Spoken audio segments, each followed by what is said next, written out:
Hi, this is Hart Hagan, and this is Let's Talk. And today I'm with Rolf Friis. And if you're not watching the video version, Rolf has a yellow vest on. He's going to tell us about the yellow the yellow vest and what that's all about. So we decided that we're going to talk about just whatever's been going on this week and some of the deeper issues. Both of us are on the left, and to me, left means for the people as opposed to the right or whatever. The right means different things to different people, but to me it's either people or it's profit and money and capital. So we're going to talk about things from Rolf. How you doing today? How's your day going? Hey, I'm doing great. Art, thanks for having me on. Good to be here. So you've got a yellow vest on. Yes, Why don't sir. you tell me about the yellow vest? Okay, so yellow vest, it hasn't been covered in the mainstream media too much, but it's not a new thing. It's been around, about a year and a half, started in France. Basically, what happened was a string of austerity and neoliberal measures in France, and just one after another, they kept piling them on until finally the people said, we're not going to put up with this anymore, and they took to the street. So it started every Saturday. For over a year there in the street every Saturday, and then they ramped it up.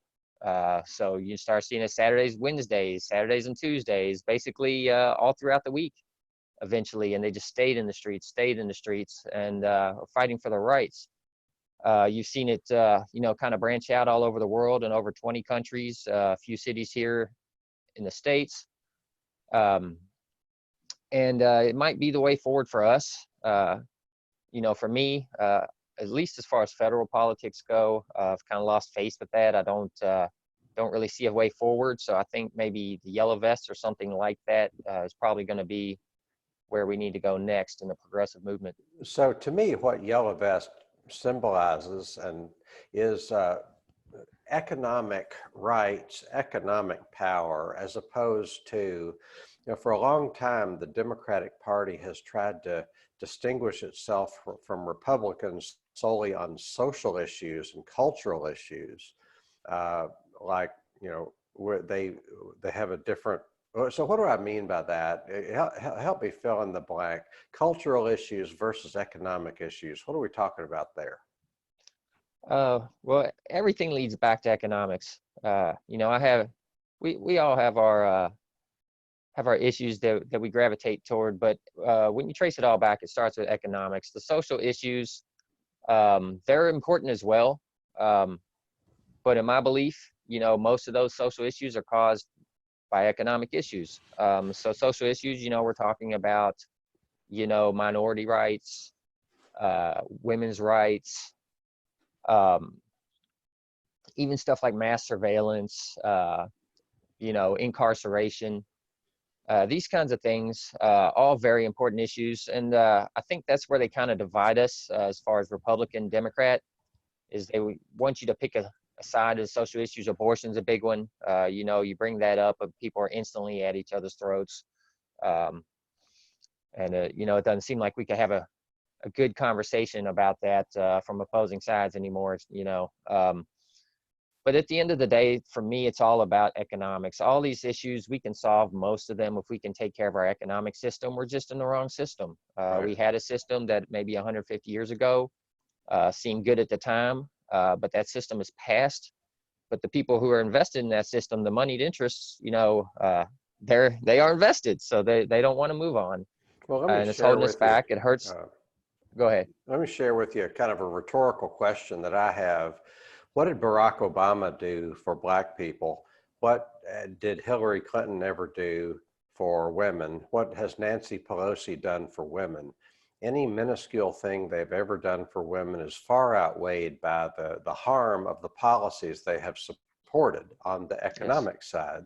So, I mean, if you kind of say that Hillary Clinton endorses the policies of Bill Clinton, then you're talking about NAFTA has harmed a lot of women. The prison industrial complex has harmed a lot of women. Welfare reform has harmed a lot of women. So you could go on and on. Barack Obama, what has Barack Obama done for black people? I mean, what did he do for education? What has he done to the military industrial complex except to build it up?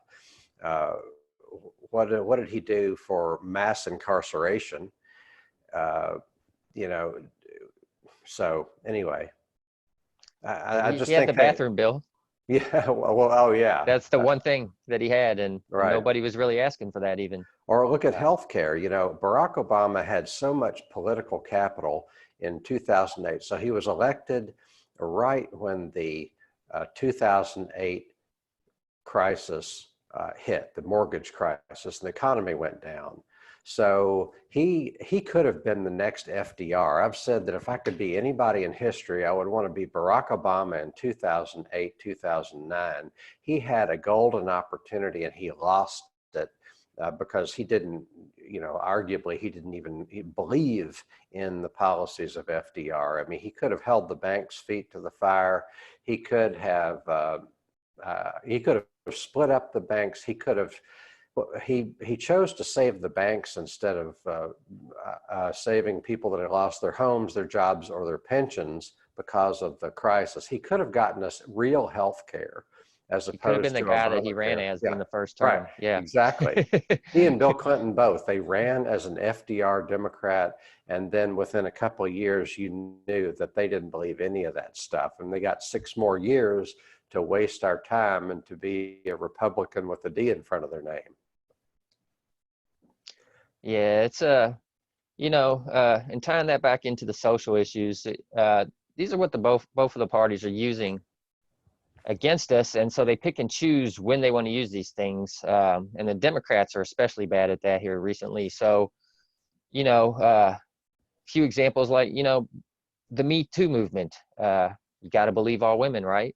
And I can agree with that. I can agree with that. In Right, principle, I right. agree with the Me Too Yeah, movement. sure.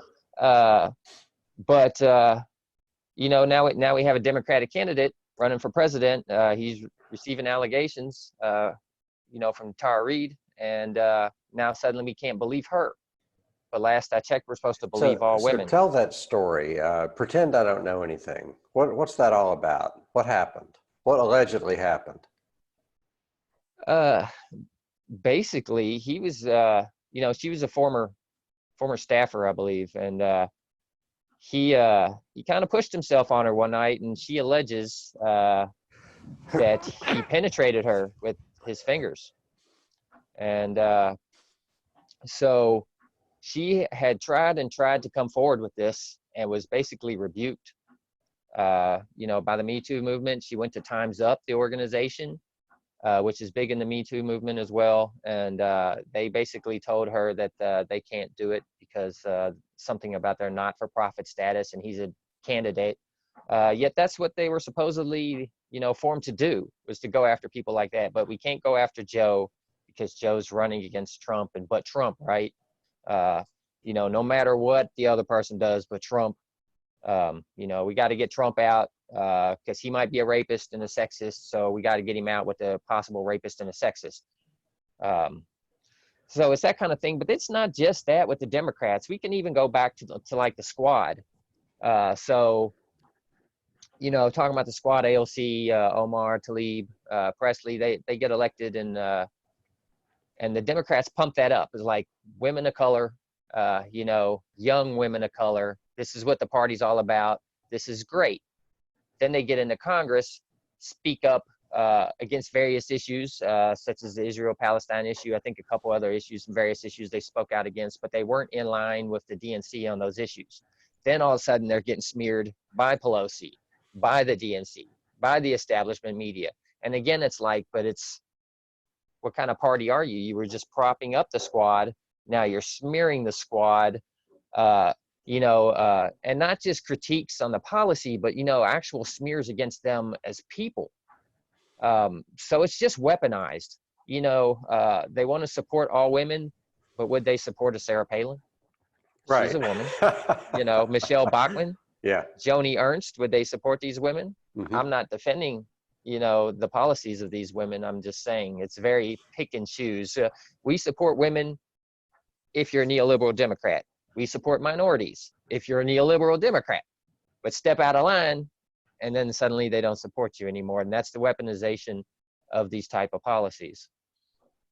Well, so supposedly the Democratic Party is in the center, and let's just. But to me, they're in most ways that matter. There, it seems like they're far right, and most of the country supports Bernie Sanders' policies. He didn't win the nomination. I think partly because of the way the media covers him. They made electability a thing. They convinced people that, yeah, I agree with his policies, but he's not as electable as Joe Biden. And I like to say that the truth is a lie that you repeat often enough. And to say that, oh, Bernie Sanders, I agree with his policies, but he's not electable, is just a lie that in so many words the media repeated over and over and over until enough people believed it to where there are a number of states, like Medicare for All is like undefeated in the polls. But It is. Cal Kalinske said that, and I believe it. Sometimes you can get a majority of Republicans to agree on Medicare for All if you phrase the question right. And they phrase the questions like, do you want government-run health care if it's going to kick you off of your private health care? Obviously that's going to scare people into thinking they're going to lose their health care. But Right.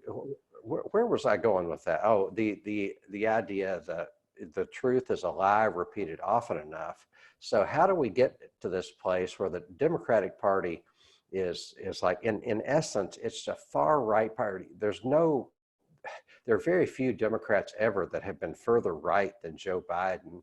And so I would say that I say Democratic Party is far right because a majority of the public believe the policies that are being advanced by the true progressives, the Bernie Sanders, the AOC until recently, that kind of thing.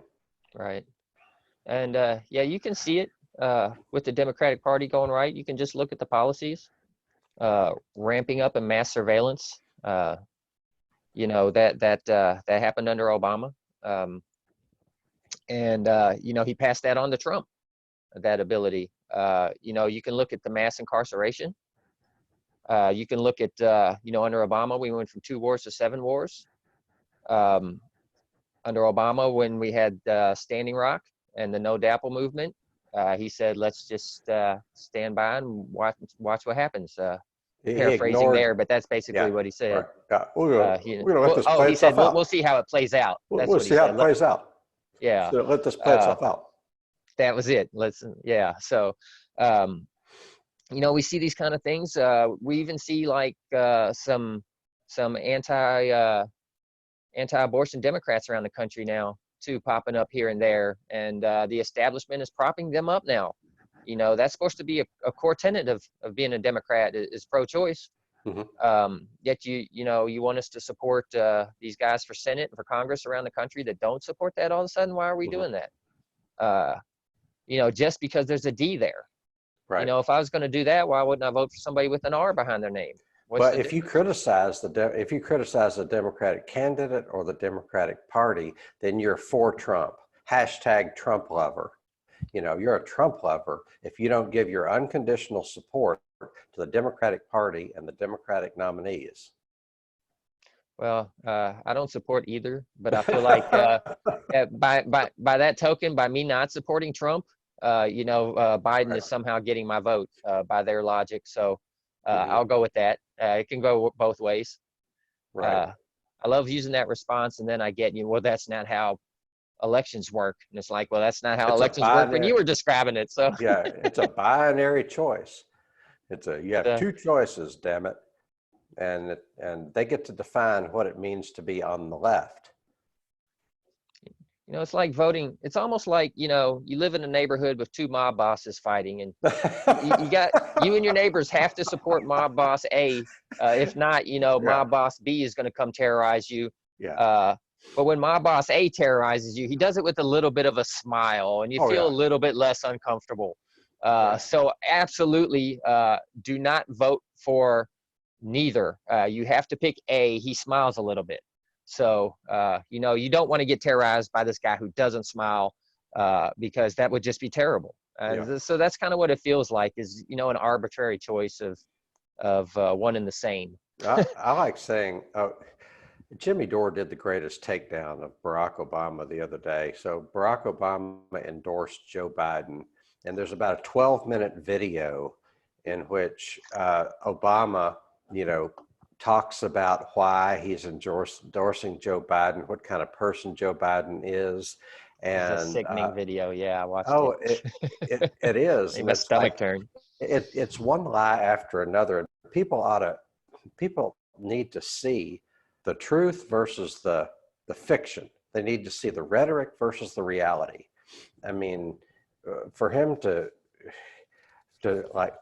let's just talk for a few minutes about the reality of the Barack Obama administration. You talked about Yeah. taking 2 wars to 7. So he got his Peace Prize. He got his Nobel Peace Prize at the beginning of his administration. What did he do That's to earn a astounding. Peace Prize? But then, you know, he ended up dropping more bombs on people than George Bush ever did. I don't know if that's true. I heard that in one place. But, you know, he took us from 2 wars to 7. He, there was a little bit of, you know, he got the Iran deal, which was a good thing. But That I then, supported. Yeah. yeah. But then he said, okay, Venezuela is a threat to our national security. What's up with that? It's man. So I hate to say it, but I voted for Obama twice. Hmm. The first time, fairly enthusiastically, embarrassed to admit.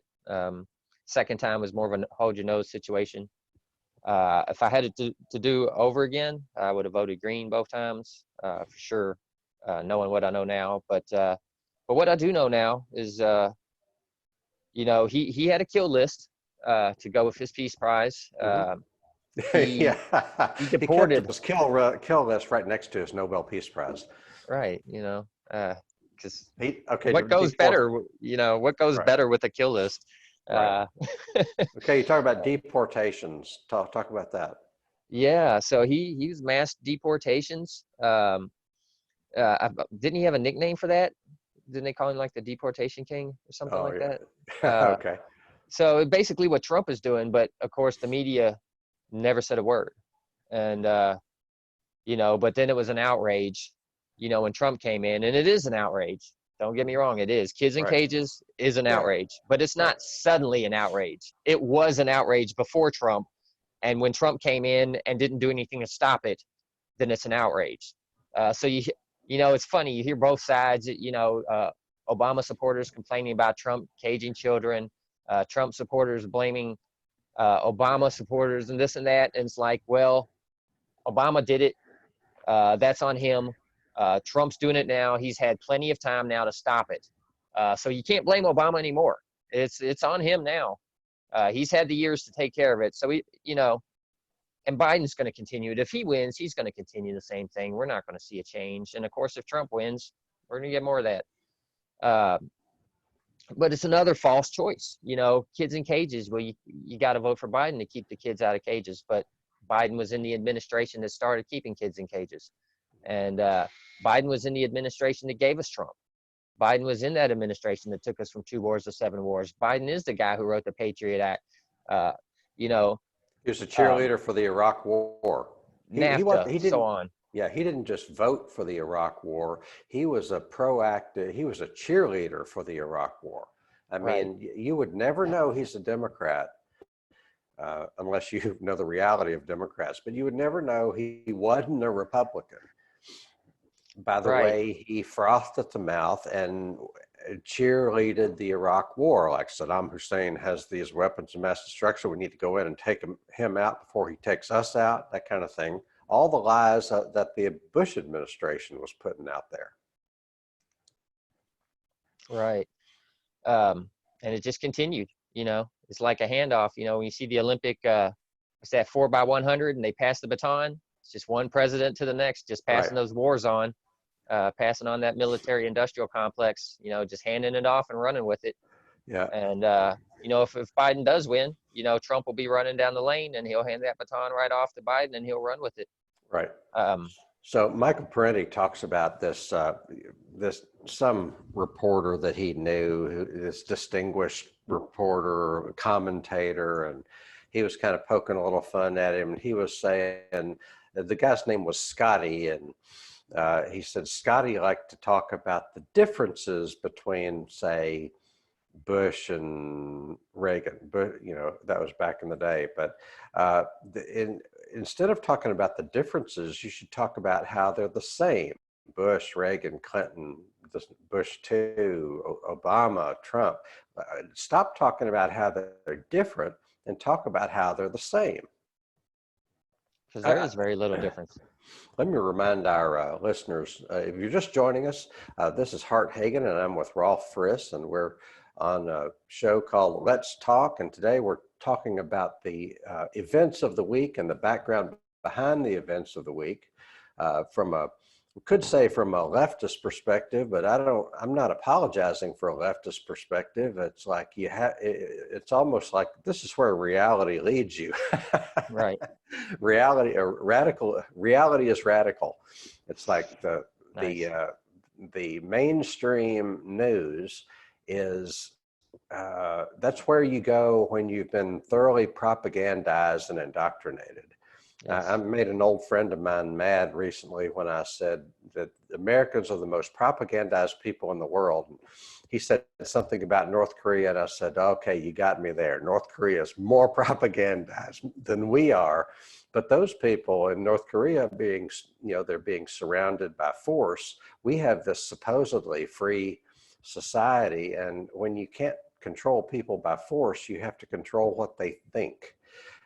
And it's not a big conspiracy or a hierarchical organization or a few people in smoke-filled rooms deciding what we see and hear, but it is a system that depends on profit and goes with the flow of money. So anything gets filtered out. If it like uh, whatever they don't want to, whatever money and big business doesn't want us to hear, they have a way of filtering it out from what we do get. Right. And So that's go ahead. to touch on that and take that back to what we were talking about right before that Yeah. statement with Obama is you hear a lot of people, longing for Obama again and saying there were never any scandals, which is true. But to have a scandal Yeah. means you have to have media coverage. You can't have the scandal without the media, stoking the flames. Okay. So, He uh, killed he killed Anwar al-Awlaki, an American citizen, and his son. These were people from Yemen, or they were American citizens. I don't know if al-Awlaki was born here, but he spent his I think he was born here, and he spent his childhood here, and then he grew up. He kind of became a radical cleric, but anyway, Obama. The bare facts of the situation is that Obama, who's a constitutional lawyer, justified the assassination of an American citizen. The American citizens wasn't within our borders, but the assassination without a trial of an American citizen. So the president is the judge, the jury, and literally the executioner. So much for our constitutional rights, so much for the right to a fair trial. Am I on the right track with that? absolutely. And you just didn't hear a lot of news coverage about that, and you definitely don't now. And if you try to go back and bring something up like that, then you're a Russian bot or a right winger or whatever kind of smear they want to throw at you because they can't actually combat the narrative that is, so they have to attack the messenger. Um, but yes, that's exactly what I'm talking about. We had things like that, like the kill list, like the deportations and everything, and the media was silent. And then we have to hear about the good days of Obama when there were no scandals. Well, there was a lot of stuff going on, and we know there was, but the media isn't talking about it. They're literally complicit. They work hand in hand. Um, and the people just have not figured that out. And that's one of the things too that I see going forward. Just kind of taking how this election went and some of the lessons learned. But we've really got to grow independent media. Not any one particular show, not to put on any one person's shoulders, just as a whole. Um, Independent media is much better, generally speaking, than the legacy media, but there's just not enough. We're not reaching enough people. So we've just got to grow and grow and grow. We've got to overtake their narrative. Once we can do that, we'll be in a much better place. So how But do we do that? What are the next steps on that? that's a good question. I think about that myself. I have my little show, and I'm struggling to grow it. So I'm probably not the best guy to say how to grow. I am growing the show, but not really to the extent that I'd like yet. So I don't know. This is Well, something that, let me say one thing is to understand that we have that times have changed, technology has changed. When I was growing up, Walter Cronkite spoke to however many million. You had Walter Cronkite on CBS. You had David Chancellor and I forget his partner's name. Bring Chancellor and Brinkley on NBC. You had the CBS, NBC, ABC. Who was ABC at the time? I don't remember. But you had a very few people. You had 3 channels, 3 broadcast channels speaking to everybody. The means of production were very expensive at the time. Now the means of production are very cheap. If you own a phone and or a laptop, you can talk to a microphone, you can talk to a camera.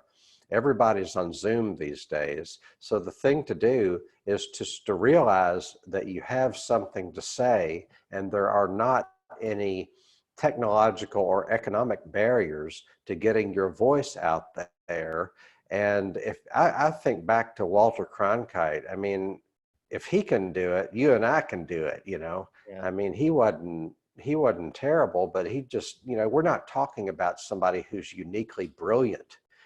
It's just somebody that, was in the right place in the right time. And, not to diss his success, it's just a different day today. And we have to, so by independent media, what do you mean by that? And let's talk about some examples. I'm sure you and I watch a lot of the same people. Let's talk about some examples of really good independent media that we can refer people to. Well, when I talk independent media, it's anybody who's not, for one, they're not with the establishment.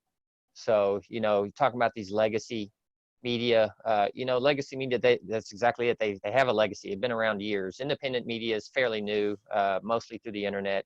I like people like, Secular Talk, Kyle Kalinske, Tim Black Mm-hmm. is a good one. And there's so many, and I'm going to feel bad because I'm going to, I probably can't list them all. I'll throw in some. There's Jimmy Dore. Jimmy's one of my favorites. Lee Camp. Yeah, there's the Young Turks. Jimmy Dore and Lee Camp. I love them. They're brilliant comedians. Lee Camp. Sometimes I wonder, is he a comedian with political content, or is he a teacher who makes it funny so that you'll learn stuff? So that is yes. Both. Yeah, both. Yeah. He's just brilliant. Yes, he is. He and Jimmy are my 2 favorites, I'd say. Mm-hmm. But I try to watch everybody. I have my few favorites I watch You know who pretty I much like? I daily. like the Michael Brooks show. I'm not a big Brooks guy, Okay. but I definitely prefer him to Cedar. I can't mess with Oh Sam yeah. Cedar. He is, and since we're on the subject, Yeah. he is legacy media pretending to be independent media. Really. He's one of those. Obviously, he's not old enough to be legacy, so to speak, but he's a faux at MSNBC, pretending to be a progressive. He's not any of that. So Okay. I would stay far away from Sam Cedar. I do think Brooks is better, but mainly I hold it against him that he's on the Cedar show. So anything associated with Cedar, I avoid. I avoid Cedar like the plague. Yeah. I'm listening to Sam Cedar and I say, when's he going to say something, Yeah, But he's a tough listen. I'm going through my YouTube Glenn Greenwald is great. Good.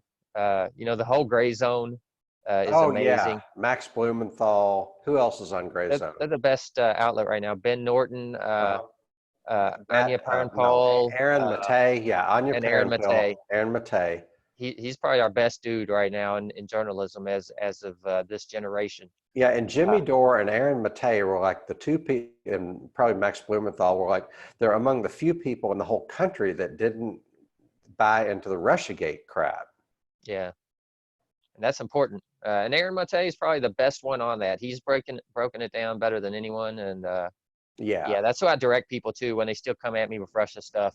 Uh-huh. It's like, just go check out Mate and you know. And it's like there's one journalist in the country who has won an award for Russiagate coverage, and it's not Rachel Maddow. It's Aaron Matei won an Izzy Award. Izzy is named after I.F. Stone.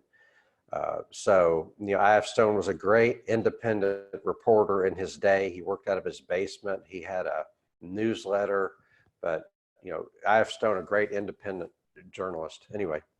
Yeah, that's so a few more, I guess. Of course, Jimmy Dore, you're talking about Ron Plutone, you're talking about Graham Elwood. Right. I got to see them when they were here and meet them, and they're good dudes, really good Oh, you, dudes. you met them? They were here? Yeah, they came here for the Progressive Comedy Tour. I met them there. Actually, Where did they perform? that was at it was in Germantown. What's the name of that place? Hmm. Oh, I can't think of the name of it, but it's a famous place in Germantown. The name's escaping me, and it was on the second floor, like in an attic type deal. If that tells you anything. Yeah, I know the place. I don't remember the name either. But yeah, Graham, after the Four show, Hogs or something. Four. Four I Pegs, forgot. maybe Four Yeah, Pegs. four. That's That it, probably it. maybe. Yeah, right. Uh, but yeah, you know, talked to them both after the show. Great guys. Ron, me as a big net neutrality guy. Ron's the net neutrality guy. He's literally the net neutrality guy. So we get along with that. We communicate about that subject pretty regularly, as we both try to work on it. Graham, he's a guy I talked to. I tried to hit him up for advice on how to start my show at the time, and he's one of the guys that kind of gave me some good words and got me kind of rolling at that time. Hmm. And they're supposed to come back here soon. I actually have tickets to it. They haven't officially canceled it yet, but Oh, okay. it's probably about to get canceled because I don't see restrictions being lifted. But I was going to try to get them both on my show after they got off stage and whatnot. They've both agreed to be on my show before separately, so I was going to try to do a thing with them. Yeah. And they're both just brilliant, really good people, and the kind of leaders the movement needs. Right. Let's talk about, election integrity. This is not a random segue. It's like when I think of election integrity, the person that seems to have a really deep knowledge of and is Lee Camp. So that's another thing. So earlier we were talking about how not much difference between Republicans and Democrats, and so earlier, when we were talking about Republicans and Democrats being virtually the same, even Bernie Sanders would say Republicans want to suppress the vote. Well, Democrats want to suppress the vote too. I mean, two instances of that. One is you've got Tim Canova in Florida, who has run against Debbie Wasserman Schultz multiple times, and there's the way that story was told, there was just truckloads of paper ballots just kind of disappear. Plus, you have in Texas, you have Bernie Sanders running against. It wasn't Texas part of Super Tuesday, so Yep. Texas ends up shutting down polling places. Whenever you make people stand in line for hours and hours, that's a form of voter suppression. 7-hour lines from what I was hearing Yeah, I in mean some places. that's voter suppression. People in the election day being on a work day, who has time for that? That's voter suppression, and they know that the harder they make it for people to vote, the less likely the progressives are going to be able to vote. Because progressive, working class people are more likely to vote progressive, and that's both parties. Same with the Iowa caucuses when you have to show up, and then they drag that thing for 4 or 5 hours. People don't have that. It's in the evenings. They've got people looking after their children. Who has 4 or 5 hours to do this and that while they're trying to figure out how to count a room full of people? Yeah.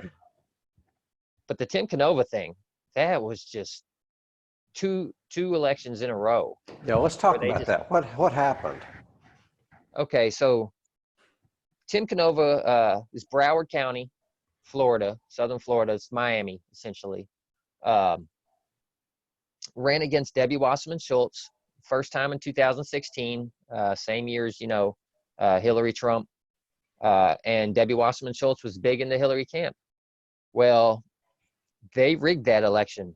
All the polling showed, the independent polling showed that it was neck and neck, and then it turned into a blowout. Well, Canova tried to take that to court, and they were ordered for a recount, and the ballots were destroyed. So Debbie Wasserman Schultz and her, I'm just gonna call it her crony. What was her name? Brenda Snipes, I believe it was. Brenda Snipes destroyed those ballots. So now we can't go back and count them and see what happened. Tim, of course, he's a fighter, so he's not going to give up. So he runs again in 2018 against Debbie Wasserman Schultz. He's going to give it one more shot. He runs a great campaign. The polling's looking really good for him. Honestly, Debbie Wasserman Schultz is not that popular. The election takes place, and look at that. Every single demographic in Broward County voted for him at a percentage of 5% exactly. Exactly, right. Which means that they basically took the computer algorithms on the voting machines and said, once he hits 5%, he's cut off. So the male vote, the female vote, the white vote, the black vote, the Latino vote, 5%. 5%. Period. How is that? And that's how does that happen? And I can't remember the quote exactly, but they said it was the equivalent of winning the Powerball every day for so many years in a row. Right. I mean, it's mathematically, it's statistically impossible for that to happen without rigging. Right. So that's just absolutely brutal.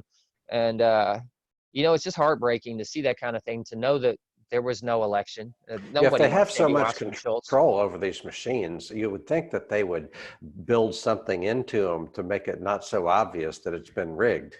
Well, they're proprietary, meaning that nobody can see it. I know that is just absolutely outrageous that our democracy should be subject to proprietary information. I mean, why can't we tell these companies to take a hike if they can't be transparent with the algorithms and with the internal software that's being used? Why can't we tell them to take a hike? And the reason for that is that both parties, as if there should be only two, but both parties are in on the thing. And what is it? Interstate cross-check. Like 30 states are run by that kind of election machine, something like that. Right.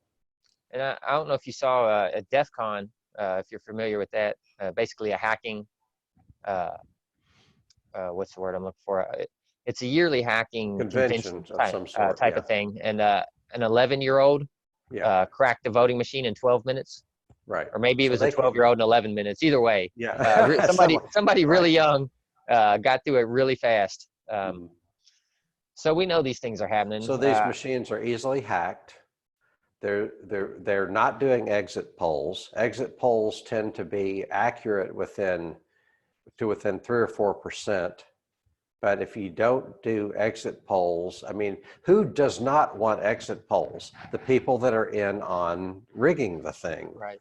So they don't want exit polls. Exit polls are among the most accurate polls you can get because you know the person voted.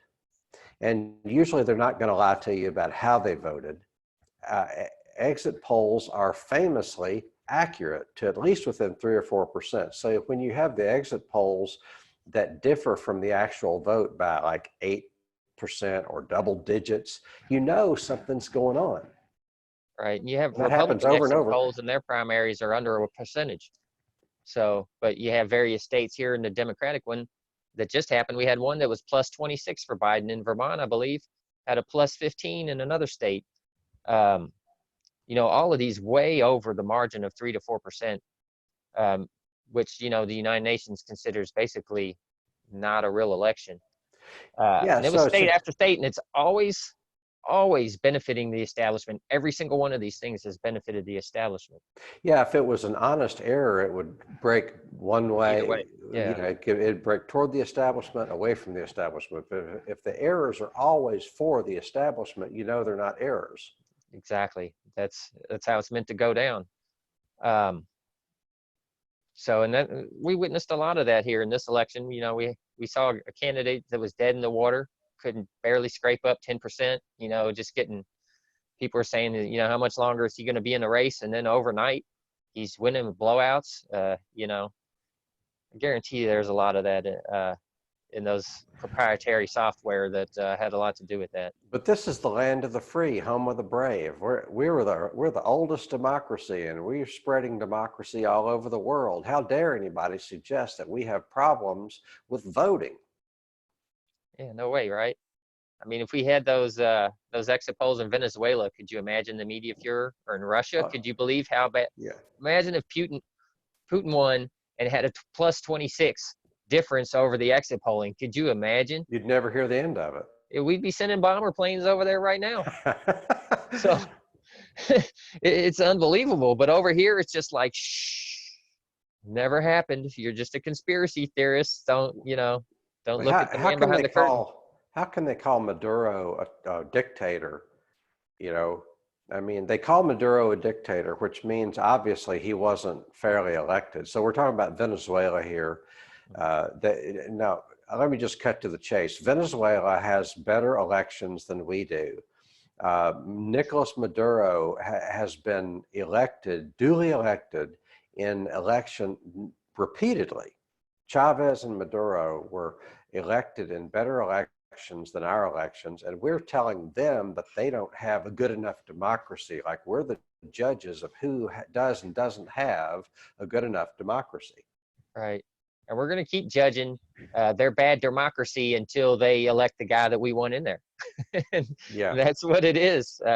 You know, so they tried to put Guaido in there. The guy's never received a single vote for anything. You know, their elections are so bad that Maduro's even offered to host another election that he doesn't even need to do because he won the last one. But we've rejected that.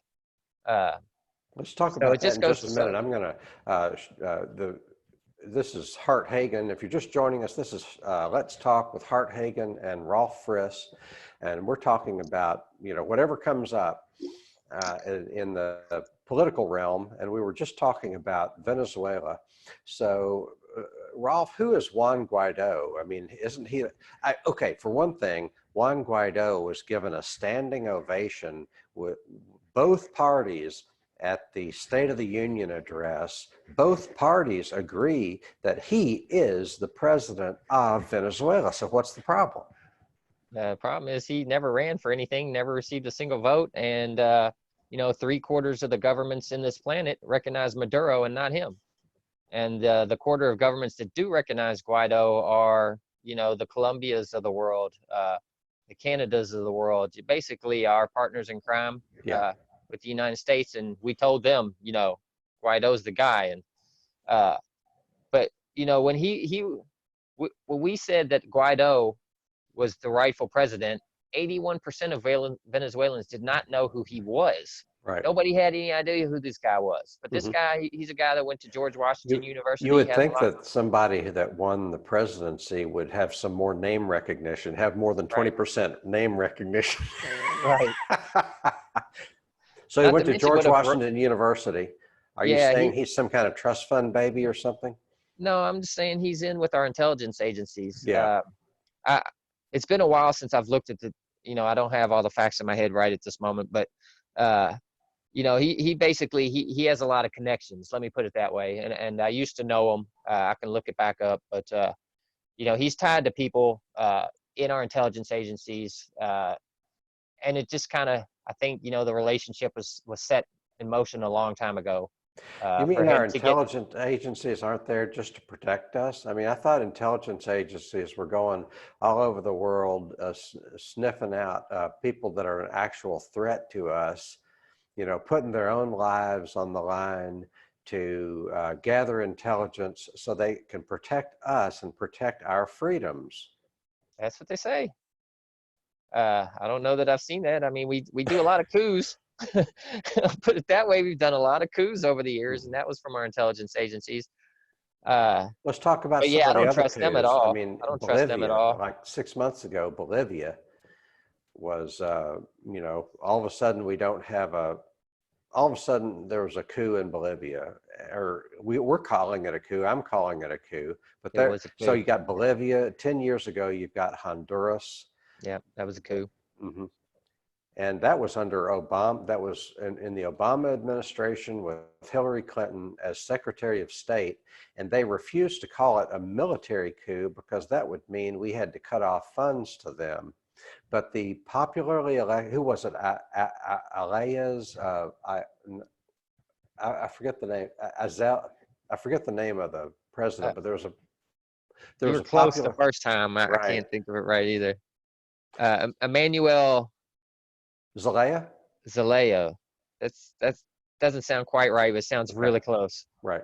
And then he was replaced with Juan Orlando Hernandez, and there's just it's a terrible situation because I've heard there's like a 95% impunity rate for solving crimes. It's like the gangs and the state-sponsored so-called security forces are just running the place, and if there's a crime, there's a 5% chance of that crime being solved. There's lots of drug running, and just the place has been taken over, and this is because of a state-supported coup. So what's up with that? I thought the U.S. was supporting democracies all over the world. The Uh, United States is synonymous with democracy. The United States goes all over the world, putting, kicking out dictators and putting democracies in place. one word for what that all is: imperialism. Right. We are the empire now. Um, we have a country full of amazing people, and we have a government full of sociopaths running this country full of amazing people. You said it. Uh, so we got a clean house, man. We've got like 30 something bases in Africa.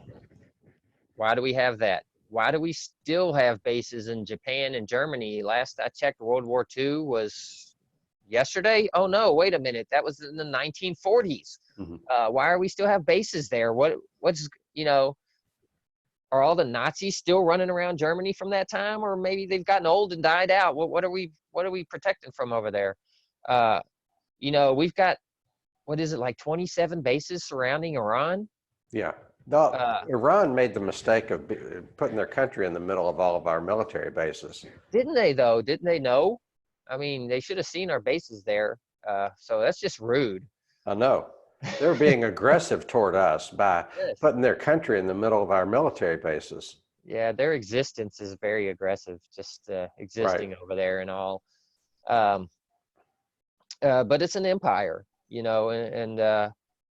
and we've got countries that are fully on board, like the UK, like Canada, like our 51st state, Australia. Uh, when you saw a couple years ago, when I saw the Australian military fighting with us in Syria, it was just, I already knew so much was going on, but that was really eye-opening. It's like, why is Australia fighting anywhere against anyone? Who is going after Australia? Who is putting Australia in jeopardy? Why does Australia need to be in the Middle East with the military? And I've never seen that on mainstream news. Never talk about that. But we see it, and we see what happens. We see it's going to happen in Bolivia as that government reforms now after the coup. We've seen what's happened in Colombia since we've built up relations with them in the last few years, and now we have military bases going into Colombia, and their government's going to the right. And everywhere we go where we do a coup, it goes hard right, hard right. And then we talk about we have to go in these countries like Iran and Venezuela because of the policies of these regimes, quote unquote. Yet we set up regimes. We're not pulling a coup and then putting in a JFK or an FDR or an Eisenhower. We're putting in monsters, you know. And I don't know if the people we're taking out are monsters, but we are putting in monsters. And they will, they basically let us do whatever we want to do in their country. And for that, we give them the freedom to run their country however they see fit. Human rights aren't that important. If we can get lithium out of Bolivia and he wants to do something to indigenous people, well, then I guess that's a fair trade-off, right? We're making money. There's less indigenous people. Is that what our government's looking at here? I mean, so these are the trade-offs. And it's just a lose-lose for everybody except for those in our government and the ties with it that are making that money. So you But it's talk about imperialism. lithium in Bolivia. So Bolivia has the majority of the world's deposits of lithium. Lithium is becoming increasingly important in the world market because it's an important ingredient in batteries. And These screens that we're on and that people are watching us on right now, it's all because right. of lithium.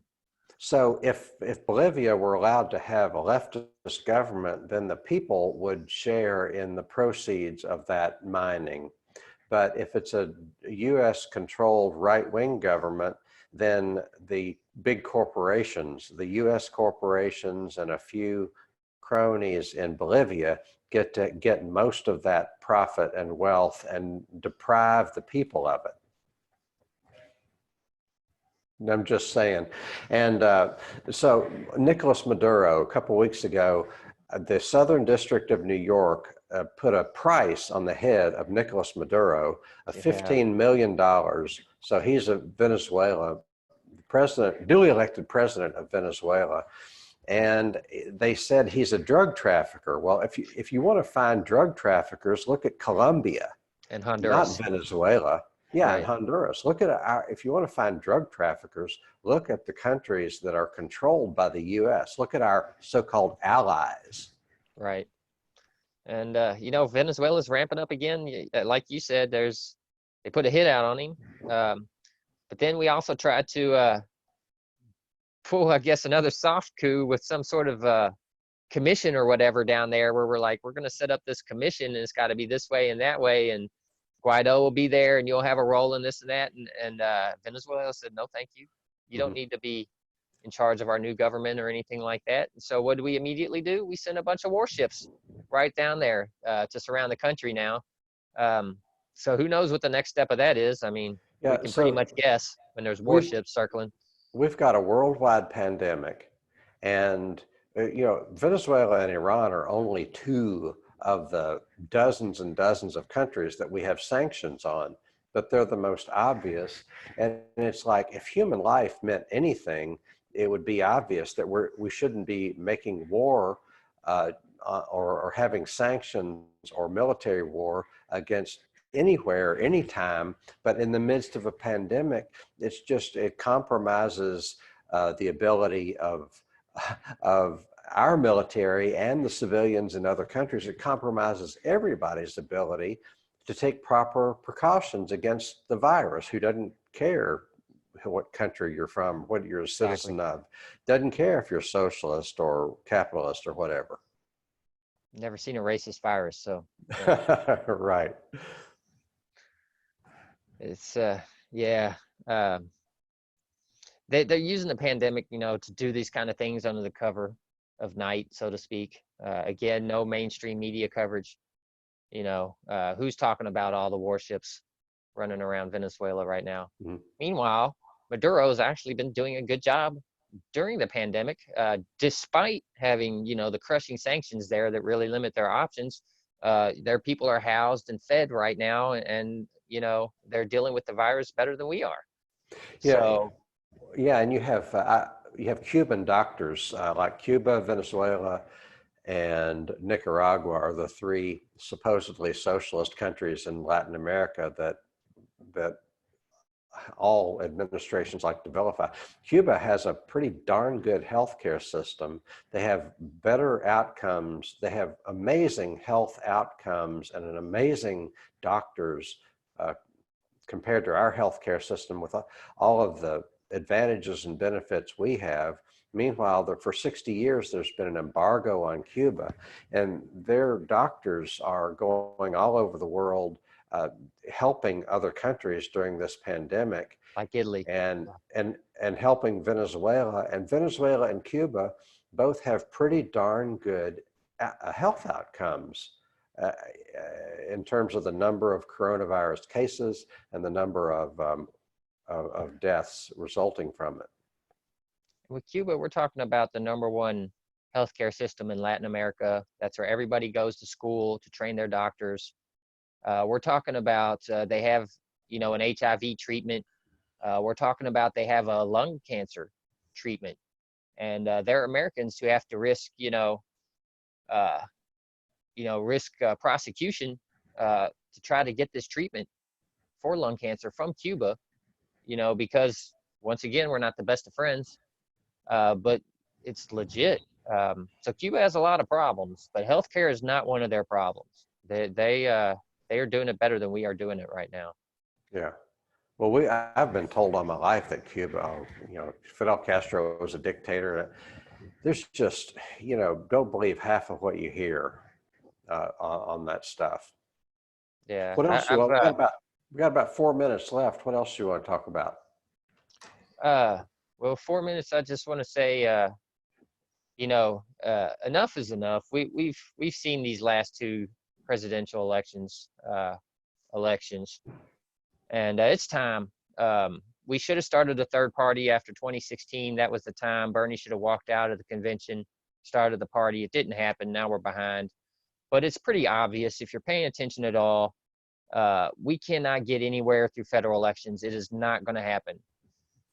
Look at what just happened. Bernie is the most popular politician in the country for the last 5 years, had record-breaking crowds, record-breaking donations, largest ground game, an actual movement, a full-fledged, gigantic movement behind him. Had the polling against Trump for years, all the donations, and won the first 3 states, which is pretty much unprecedented. It hadn't happened since I don't even know when. And basically overnight, Obama made some phone calls and the election was over, and that most popular politician in the country with all those attributes I just mentioned was suddenly getting steamrolled by a guy who can't fill a closet with an audience of 2-3 people asleep in the crowd. No money, no ground game, nothing. And it's over. So if we How did he can't win win the like that, nomination? How did he win the nomination if he didn't have any money or ground game? that's exactly it. We're talking about election integrity again. We're talking about those black boxes and proprietary software. We're talking about people not getting to vote. We're talking about what, 4 The different media, mass media, the influence, the truth is a media lie repeated often enough. The media repeats these lies over and over and over and over and over. electability. Yeah, they said And that then there's Biden was more Obama electable. getting, how did Obama get involved? So he went behind the strings right before Super Tuesday, because they knew if Bernie wins Super Tuesday, it's over. And this whole entire election has been about Right. this entire election has been about stop Bernie. It's not Yeah, about get rid of Trump. They right. say it's about get rid of, Yeah. but it's about stop Bernie. So that they've accomplished what they needed to accomplish. Now it's a bonus if they can get Trump out. But really, they're like this. They literally, there were some parties that happened and stuff. I don't know if you saw that in the news, that the Hillary staffers had this big Zoom party and ended up getting canceled because it made its way into the news where Bernie dropped out and they're all celebrating. So that's what this was about. So if we can't win it with Bernie in this situation, that tells me we can't win it. Right. Not in a federal election. Right. It's not that we can't win it because we don't have the people, because we don't have the policies. It's because they control the system. And power never, what's the quote? Power Never concedes nothing without a demand. Right. So they're not going to just do it. So we have to take it. So yellow vest, general strike. We got to do what we got to do. We can still do the local elections. We've got amazing people running, people like Robert Lavertis Bell, that I support. But if somebody's not grassroots, I don't care what letters behind their name, they're not getting my support, and they shouldn't get anyone else's support. Grassroots candidates only, policies only. Forget these parties. We need to start our own worker-based party, like a labor party, and get it done for the people, because it's us versus the establishment, and the establishment is less than 1% of the population. Great. That's a great, we're all out of time, Rolf. Thanks so much for joining me. This has been Let's Talk with Hart Hagan and Rolf Friis. Thank you for joining us. Come back soon. Thanks for having me on, Hart.